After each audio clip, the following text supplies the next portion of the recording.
কোথাও কোনো অগ্নি নির্বাপন ব্যবস্থা নেই, কার্যত প্রদীপদা আপনি দেখলেন যে যৌতুকগৃহ হয়ে রয়েছে। আমি বলছি প্রশাসনের দাবির সবটাই কি তাহলে আইওয়াশ? না দেখুন, মহাভারতে আমরা যৌতুকগৃহতে পাণ্ডবরা আগুনে পুড়ে মরার গল্প শুনতাম, আজকে এটা দেখলাম যে হ্যাঁ এটাই হচ্ছে যৌতুকগৃহ। আপনি বলুন তো, আজকে জনপ্রশাসনে সমন্বয় কোঅর্ডিনেশন হচ্ছে বিভাগের মধ্যে সবথেকে বড় কথা।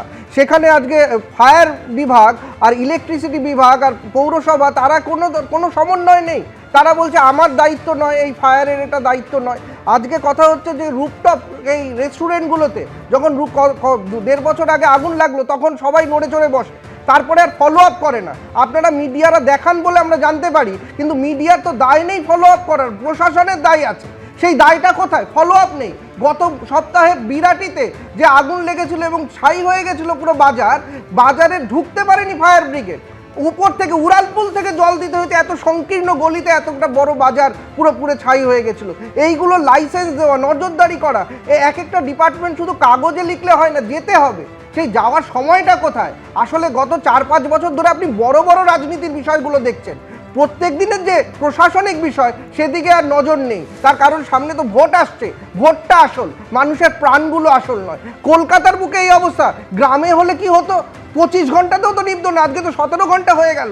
তাহলে কি অবস্থায় আমরা কোন উন্নতি করেছি?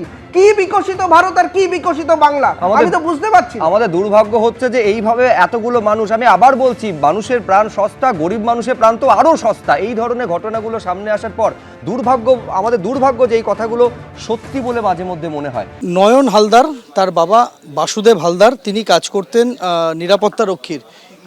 এই যে মোমো চেন, যাদের বিভিন্ন আউটলেট রয়েছে দেশের বিভিন্ন প্রান্তে, সেই আউটলেটের যে গুদাম ঘর, সেখানে তার বাবা কাজ করতেন। আপনার বাবা কোথায় কি হিসেবে কাজ করতেন? এখানে স্টোরের মাল কত পিস গাড়ি উঠবে, কত পিস নামবে, কোথায় কোন দোকানে কত পিস যাবে, সেই ডিপার্টমেন্টে ছিল। এখানে কি হতো এই কারখানায়? এখানে মোমোর মাল সব থাকতো। এখানে কোন কোম্পানি এটা? ঠিক বলতে ওয়াও মোমো, তো এটা ওয়াও মোমো কারখানা। এখানে কি মাল স্টক থাকতো? হুম।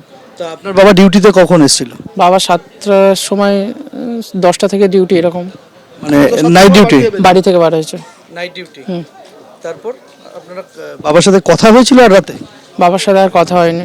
রাতে এখানে কতজন কর্মচারী থাকে আপনার বাবার? ঠিক বলতে পারবো না, শুনেছি 3 জন নাকি এরকম হয়েছে, তার মধ্যে আমার বাবাও আছে। আপনার কে হন? আমার শ্বশুর মশাই। কি কাজ করতেন? এই ওমোমোতে কাজ করতো। কি নাম? বাসুদেব হালদার, আমার শালা একটা। তা এখানে বাসুদেব বাবু কত বছর এখানে কাজ? এখানে 8-9 বছর কাজ করছে। 8-9 বছর কাজ করছে ওমোমোতে। আগে কি মানে বরাবর এখানেই কাজ? হ্যাঁ, এখানেই কাজ করতো। নাইট ডিউটি থাকতো? নাইট ডিউটি করতো বেশি। সন্ধ্যা 7টার সময় বাড়ি থেকে বেরিয়েছে, এখানে সেই 10টা থেকে থাকে এখানে। এই বাড়ি থেকে শালাকে ফোন করেছে যে ও গোডাউনে আগুন লেগে গেছে, বাবা বোধহয় আর নেই। আমরা এসে দেখছি শ্বশুরের সাইকেল পড়ে আছে, আরেকজন যে ছেলেটা বাইক চেয়ে নিয়ে এসে, ওরাই দুজন থাকতো এখানে বেশিরভাগ নাইট। আর একটা সিকিউরিটি গার্ড ছিল এখানে।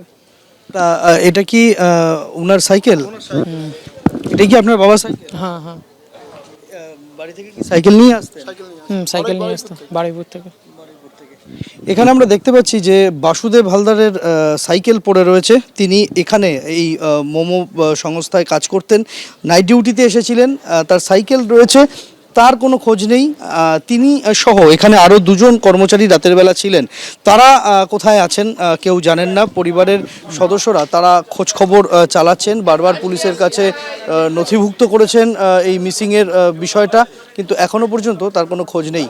এবিপি আনন্দ, এগিয়ে থাকে, এগিয়ে রাখে।